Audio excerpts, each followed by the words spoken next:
नमस्कार, मैं हूं सुशील कुमार और आप देख रहे हैं प्रवासी एक्सप्रेस। कोरोना का काल चल रहा है, सब लोग परेशान हैं। कोई ऑक्सीजन को लेकर परेशान है तो कोई हॉस्पिटल में बेड तलाश रहा है। आखिर इस अफरा तफरी के पीछे जिम्मेदार कौन है? क्या हम हैं या फिर अधिकारी और सरकार? इन सभी मुद्दों पर बात करने के लिए हम मौजूद हैं गुरुग्राम के सिविल लाइन में डॉक्टर एसपी यादव के साथ, जो पुष्पांजलि हॉस्पिटल के ऑनर है। आपको बता दें इनके बारे में कि ये वो नाम है, एसपी यादव वो नाम है इस शहर का कि जब मेदांता और फोर्टिस या बड़े अस्पताल जब नहीं होते थे उस वक्त भी ये बड़ा नाम हुआ करता था शहर के लिए। और आज भी इतने बड़े हॉस्पिटल्स होने के बावजूद भी पुष्पांजलि अस्पताल अपने आप में एक स्थान रखता है और सिविल लाइन में है। और जो डॉक्टर एसपी यादव है इनका एक अलग अपना एक रुतबा है। इनसे जानेंगे, सबसे पहले डॉक्टर साहब आपसे जानेंगे कि जो कोरोना काल चल रहा है इस पूरे काल को आप किस रूप में देखते हैं? मेरे हिसाब से ही जो पिछले 1.5 साल निकला है ये एक मानव का इम्तिहान है, मानव ह्यूमन रेस का एक इम्तिहान है। इसमें हमें ये पता लग गया कि कौन हमारा है, कौन इंसानियत अपना रहा है, कौन अच्छा है, कौन बुरा है, पड़ोसी कौन है, अपना कौन है। और ये त्रासदी जो मानव के ऊपर आई है इसमें सबको ये पता लग गया कि उसकी औकात कुछ भी नहीं है, प्रकृति के सामने वो कुछ नहीं है। प्रकृति ने बड़े बड़े लोगों को इतने बड़े बड़े थप्पड़ मारे हैं कि सोचिए, ऑक्सीजन की लड़ाई हो रही है जो प्रकृति ने खुद मार्केट में दिए, बाहर जाइए सिर्फ ऑक्सीजन ही ऑक्सीजन है, वो आदमी को नहीं मिल रहा, आदमी मर रहा है। इससे ज्यादा और आदमी के साथ क्या त्रासदी होगी मैं समझ नहीं सकता। आप अस्पताल सिविल लाइन में है, आप खुद इतने अनुभवी हैं, इस पूरे प्रकरण के पीछे कमी कहाँ देखते हैं? सब फ्रंट पे हम फेल हुए हैं, सब फ्रंट पे। पॉइंट वाइज बताएं। हाँ, पॉइंट वाइज देखिए, जिन लोगों ने अपना बचाव करना था वो बचाव करते नहीं, परवाही नहीं करते। कोरोना हमारा क्या बिगाड़ लेगा? गांव में जाइए, घूम रहे बिना मास्क के, कोई हाथ साफ नहीं करता, गले मिल रहे हैं, पार्टियां कर रहे हैं, शादी कर रहे हैं, इलेक्शन हो रहा है, वोट मांग रहे हैं। उसके ऊपर आ जाइए, एडमिनिस्ट्रेशन ने कोई इस ढंग से प्लानिंग नहीं की, शायद उसको आइडिया था या नहीं था कि ये होगा, उसके बाद ये होगा, उसके बाद ये होगा। उसके बाद गवर्नमेंट वाइज देखिए, हेल्थ पे कभी सरकार, किसी भी सरकार ने पिछले 15-20 साल में कोई ढांचे पे ध्यान दिया ही नहीं। सरकार के अपने अस्पताल नहीं है, प्राइवेट अस्पतालों के लिए तैयार थे ही नहीं कि अगर 100 मरीज आ जाएंगे तो मेरा क्या हाल होगा। तो हम हर तरीके से, हर फ्रंट पे, चाहे वो गवर्नमेंट लेवल हो, चाहे वो ऑफिसर लेवल हो, चाहे वो डॉक्टर लेवल हो, चाहे वो पब्लिक लेवल पे हो, सब फ्रंट पे हम फेल हुए हैं। हम डे टू डे बेसिस पे जीते हैं। इसका मतलब ये हुआ, हिंदुस्तान आज कमाता है, आज खाता है, उसे कल का कोई मतलब नहीं है कि कल मेरे साथ क्या होगा। देखिए, आप अपने गुड़गांव को देखिए, गुड़गांव के पास अपने गवर्नमेंट के कितने बेड है? एक शहर की 20 लाख पॉपुलेशन है, 20+ पॉपुलेशन जी बिल्कुल, जिस सिटी में है, उसके पास 200 बेड अपने सरकारी हॉस्पिटल के अंदर नहीं है। 200 बेड नहीं उसके पास कि वो कोरोना के 200 बेड या 300 बेड लेकर के लड़ाई लड़ सके। गुड़गांव, फरीदाबाद, सोनीपत इनको मिला दिया जाए तो वो दिल्ली की आधी पॉपुलेशन हो जाती है। तो हमारे पास दिल्ली के आधे कहां, दिल्ली के 1/10 बेड भी नहीं है। जो मुझे नाम बता दीजिए, एक सिर्फ फरीदाबाद के अंदर ईएसआई मेडिकल कॉलेज है और बादशाह खान है, गुड़गांव के अंदर ईएसआई है और छोटा सा हॉस्पिटल है। और कौन सी गवर्नमेंट फैसिलिटी हमने क्रिएट की? बाकी प्राइवेट में किसी के पास 10 बेड है, किसी के 15 है, किसी के 25 है, किसी के 30 है। बाकी रही बात कॉर्पोरेट की, फोर्टिस में मेदांता एक्सेट्रा की, वो आम जनता मेरे हिसाब से उसको अफोर्ड नहीं कर सकती। और आम जनता के लिए वो अस्पताल है भी नहीं। आम जनता उसको अफोर्ड नहीं कर सकती, और अफोर्ड नहीं कर सकती तो आम जनता कहाँ जाए? मुझे ये बता दीजिए, इन इलाकों के अंदर जिसमें मेवात भी आ गया, रेवाड़ी भी आ गया, गुड़गांव भी आ गया, 3 डिस्ट्रिक्टों के लिए कहीं कोई जगह है तो बताइए आप। डॉक्टर साहब, जिस तरह से यह महामारी पिछली साल ट्रेलर अपनी दिखा रही थी, हमने इटली का हाल देखा था, चाइना का हाल देखा था, अमेरिका का हाल देखा था। उसके बाद उस वक्त, हालांकि जब पिछले साल का जिक्र करते हैं तो उस साल भारत की स्थिति ठीक थी, आज के मुकाबले बिल्कुल ठीक थी, क्योंकि उस वक्त इक्का दुक्का मामले आते थे जिसको वेंटिलेटर की आवश्यकता पड़ती थी, ऑक्सीजन की आवश्यकता पड़ती थी। आज वह स्थिति हमारे देश में है। या आपने बिल्कुल सही कहा कि सरकार ने उससे सीख नहीं ली, हम सबने सीख नहीं ली, अधिकारियों ने सोचा नहीं। लेकिन अब जब इस तरह के हालात पैदा होने शुरू हो गए, इस तरह की लोग संक्रमित होना शुरू हो गए, ऐसे मामले आने लगे, तब जो सरकार लगातार, हम अगर प्रदेश सरकार की बात अभी कर रहे हैं आपसे, कि हरियाणा सरकार जिस तरह से दावे, मजबूती से कि हम ये घोषणाएं कर रहे हैं, लगातार नित नए आयाम स्थापित कर रहे हैं, चाहे ऑक्सीजन की हो, ऑक्सीजन सप्लाई की बात करें या फिर बेड की बात करें या फिर अधिकारियों की बात करें, उसको किस रूप में देखते हैं? इसमें आप सरकार को इल्जाम देना चाहते हैं, मैं सबको इल्जाम देना चाहता हूँ, इसमें हम सब जिम्मेवार हैं। मैंने आपको बताया वी आर रिस्पॉन्सिबल कि हमने किसी ने, सरकारें आती रहती हैं जाती रहती हैं, आती थी आती रहती है, आती रहेंगी, ये हम सब जिम्मेवार हैं। किसने फैलाया कोरोना? हमने फैलाया। किसने ट्रीटमेंट नहीं किया? हमारे अपने हॉस्पिटल से नहीं किया। तो जिम्मेवार ऑक्सीजन देना तो सरकार का काम है, नहीं तो फिर मिल क्यों नहीं रहा? हाँ, तो ये मैंने यही कहा ना, हमने जिस तरीके से, पब्लिक ने क्या किया मेरे हिसाब से, अब हर घर में जाइए, हर घर में सिलेंडर है। अरे सिलेंडर तो हॉस्पिटलों को चाहिए, पब्लिक अपने घर में 4-4, 5-5 सिलेंडर लेके बैठी हुई है, अस्पतालों में मरीज बिना ऑक्सीजन की कमी से मर रहे हैं। तो कहीं न कहीं इतना बड़ा घोड़ा हुआ है कि वो जो सिलेंडर हॉस्पिटलों में होने चाहिए, मैं सोचता हूँ कि चीजों की कमी नहीं थी, ये मेरी अपनी सोच है। इनका डिस्ट्रीब्यूशन इस तरीके से हुआ कि जैसे खाने के लिए 50 डब्बे हों, चाहिए खाने कहीं किसी और आदमी को मिल गए, किसी और आदमी को। आप जितने भी मरीज हमारे पास आ रहे हैं, सब कहते हैं मेरे पास 4 सिलेंडर है, मेरे पास 3 सिलेंडर है। और भाई क्या करेगा उन सिलेंडरों का? सिलेंडर तो हॉस्पिटलों को चाहिए। इसका मतलब डिस्ट्रीब्यूशन में कहीं ना कहीं, इसका मतलब कहीं न कहीं ऐसा जोड़ा हुआ है कि सही जगह पे सही चीज नहीं पहुंच पाई।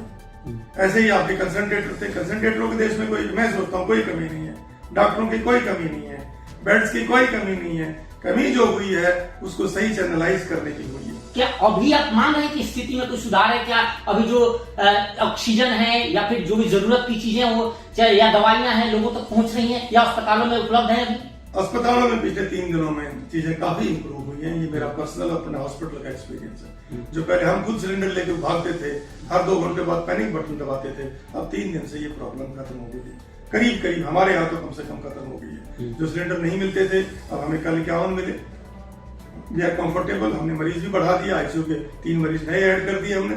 तो ये सुनने में आ रहा है कुछ सिचुएशन पिछले 3-4 दिनों में एक मैनेजमेंट के हिसाब से सबका कोटा बना दिया। सबके अस्पतालों में खुद गाड़ियां सिलेंडर लेके आती है, हम नहीं लेके जाते। तो things have definitely improved in the last 3-4 days. और ऐसे ही इंप्रूव होती रही तो I am sure her hospital अपना कोटा बढ़ा करके पेशेंट्स का और इनपुट को बढ़ा देगा। क्या इससे बेड भी अस्पतालों में, जब इस तरह से ऑक्सीजन मिलना शुरू हो गए तो अस्पतालों में बेड की संख्या भी बढ़ सकती है? यस, आज हमारे पास ऑफर आई है कि क्या आप 5-10 बेड बढ़ा सकते हो और कितने सिलेंडर आपको और चाहिए। ये एक नर्सिंग होम एसोसिएशन भी, डिप्टी कमिश्नर भी, एडमिनिस्ट्रेशन भी बार लिख रहा है कि हम आपको ऑक्सीजन और दे दें तो आप कितने बेड और बढ़ा सकते हो। सुबह की ऑफर आई हुई है, बताइए, और शाम तक या दोपहर तक हम लिस्ट दे देंगे कि हमें इतने सिलेंडर मिल जाते हैं तो हम इतने बेड और बढ़ा देंगे। यस, इससे फायदा होगा। अब अभी कल की बात है, खुद प्रदेश के गृह जो मंत्री हैं, स्वास्थ्य महकमा भी उनके पास है, उन्होंने कहा है कि अब घर घर लोगों को, जो लोग घर में आइसोलेट है, उन तक door to door oxygen cylinder पहुंचेगी। देखिए, वो उनकी अपनी सोच है, मेरी सोच। क्या आप मानते हैं कि संभव है डोर टू डोर जाना, ऑक्सीजन पहुंचाना? मेरी अपनी सोच ये है कि मेरे हिसाब से इस वक्त अगर आप कोरोना का एनालाइज करें, मरीज की मोर्टेलिटी क्यों ज्यादा हुई है, वो इसलिए ज्यादा हुई है कि किसी भी कारण से मीडिया में, पब्लिक में, ब्यूरोक्रेट्स ने, गवर्नमेंट ने ये फैलाया कि घर इलाज करिए, और जब वो मरीज क्रिटिकल होता है तब अस्पताल भागता है। इसलिए इस बार बहुत मरीज मरे। मैंने पार्कों में मरते हुए मरीज देखे हैं, क्योंकि वो उस वक्त अस्पताल में नहीं आते जिस वक्त उनको कंट्रोल किया जा सकता था। बीमारी 3 तरीके से होती है, माइल्ड, मॉडरेट, सीवियर। माइल्ड ठीक है, घर जिनकी ऑक्सीजन 94-95 प्लस है उनका इलाज करिए। जिस वक्त 90 और 94 के बीच में होगी, इसका मतलब मॉडरेट होगी, इस वक्त उसको एडमिट कराइए। बार ये कहा गया टीवी में, बार कहा गया कोई जरूरत नहीं है, फ्लू ठीक हो जाएगा। फ्लू नहीं, जब मरीज सीवियर हुआ 90 से कम आई, कोई 2 दिन में मर गया, कोई 3 दिन में मर गया, कोई 4 दिन में। आपके जो क्या नाम है एम्स के जो डायरेक्टर हैं, पहले वो कहते हैं कि घरों में रहने दीजिए मरीजों को, सीरियस हो जब ले जाइए। उनके बारे में काफी कमेंट आ रहे हैं, मीडिया में भी सर्कुलेट हो रहे हैं कि उन्होंने सिटी के बारे में जो कमेंट दिए, घर के बारे में कमेंट दिए। मैं अपनी राय आपको बता रहा हूँ कि जो मरीज मर रहे हैं, जब उनको ट्रीटमेंट, कब स्टीरॉइड दिए जाना है, कब इंजेक्शन दिए जाने हैं, कब उनको ऑक्सीजन दी जानी है, ये फैसला डॉक्टरों पे छोड़ दीजिए। उनको घर पे मत रखिए। 94 प्लस 95 प्लस ही घर पे रहें। इससे कम वाले जरूर मेडिकल ओपिनियन लें, ट्रीटमेंट करवाएं, नहीं तो जो 90 नीचे आ जाएंगे आप देखिए इस बार कितनी तबाही मची है। मेरे हिसाब से तबाही मचने का मेन कारण ये था कि लोग टाइम पे इंटरवेन नहीं किए, टाइम पे स्टेरॉइड नहीं मिला, टाइम पे इंजेक्शन नहीं मिले, टाइम पे दवाइयां नहीं मिली। गलती किसकी मानते हैं डॉक्टर साहब आप? मैं कहता हूँ सबकी, जो ऊपर बताया जा रहा है कोई बात नहीं, फ्लू है तो ठीक हो जाएगा, फ्लू है घर पे रहिए ठीक हो जाएगा, नहीं, ठीक नहीं होएगा। ये मैं अपने एक्सपीरियंस से कह रहा हूँ कि हमारे यहाँ 2-3 रोज मर रहे हैं। कितनी ऑक्सीजन पे आ रहा है? 70 पे, 72 पे, 75 पे। क्यों ये 94 पे क्यों नहीं आए? तुम सब दवाई ऑक्सीजन लेते रहे, नहीं यार ऐसे थोड़ी हो। अब उसको स्टेरॉइड तो अस्पताल में जाए कैसे डॉक्टर साहब? अस्पताल में तो जगह ही नहीं है, लेने के लिए अस्पताल जगह नहीं है। जगह तो उसको दवाई तो शुरू करे ना, कम से कम स्टेरॉइड तो शुरू करे ना, कहीं ना कहीं उसको ठीक से प्रचार तो करे। पिछली बार भी तो हुआ था, पिछली बार भी तो इस तरह से कंट्रोल करके किया गया था ना।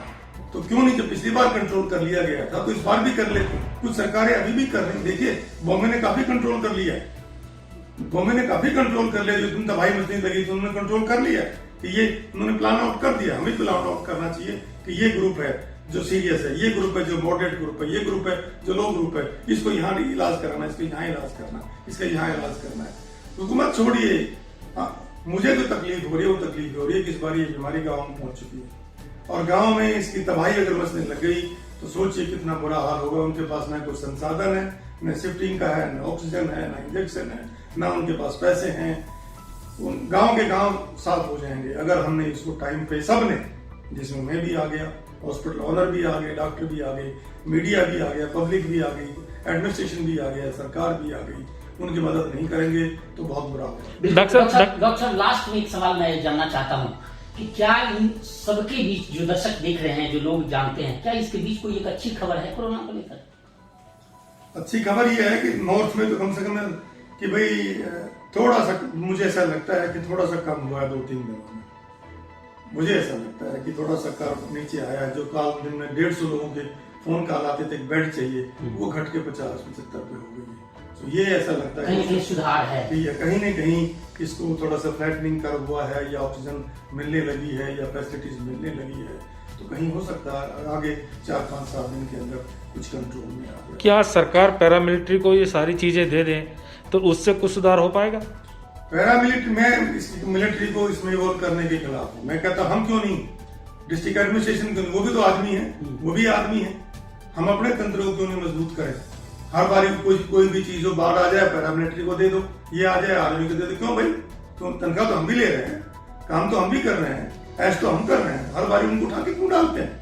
अपने तंत्र को मजबूत करें, अपने लोगों से कहें कि नो, मिलिए, मिल के लड़िए। आप देखिए जर्मनी का क्या हाल हुआ, फ्रांस का क्या, सब ऊपर उठ गए। हमने कभी सुना है वहां ब्लैक मार्केटिंग हुई? हमने कभी सुना है कि वहां पे शमशान घाट के अंदर भी 3 गुना रेट हुए? हमने कभी सुना है कि वहां की एम्बुलेंस ने 1 लाख रुपए लिया? हमने कभी सुना है कि डॉक्टर की कंसल्टेशन 50,000 रुपए हुई? कहीं नहीं सुना किसी देश में, ये सिर्फ इस हिंदुस्तान में सुना है। ऑक्सीजन कंसंट्रेटर जो 20,000 रुपए का आता था वो 1.25 लाख में बिक रहा है। सुना है कहीं किसी बाहर के देश में इतनी ब्लैक मार्केटिंग हुई हो? नहीं। यहाँ जिसका दाव लग रहा है उसको लूटने में लगा हुआ है। तो पहले हमें अपने चरित्र को ठीक करना पड़ेगा। वो चरित्र में आर्मी के आदमी हो और चरित्र में चाहे सिविलियन आदमी हो। बिल्कुल। इस पूरी इंटरव्यू के दौरान एक बात तो अच्छी लगी कि जो मोर्टालिटी रेट है या जो कॉल्स आ रहे थे वो अब कम हुए हैं और निश्चित तौर पे ऑक्सीजन भी मिल रहे हैं अस्पतालों को। तो ये एक अच्छी खबर है और उम्मीद है कि बहुत जल्द ही अच्छी खबरें आएंगी और कोरोना पर कंट्रोल होगा। साथ ही एक डॉक्टर साहब ने जो बात कही है, मैं दोहरा रहा हूं उसको, कि आप भी अगर अपने घरों में हैं और आपको इस तरह के लक्षण हैं तो निश्चित तौर पर आप अपने डॉक्टर से जरूर सलाह लें और उनके कहे अनुसार ही मेडिसिन लें। घर पे ऐसे रहने से ये ठीक नहीं होगा और स्थिति और क्रिटिकल हो सकती है। फिलहाल इस पेशकश में इतना ही। देखते रहिए प्रवासी एक्सप्रेस। नमस्कार।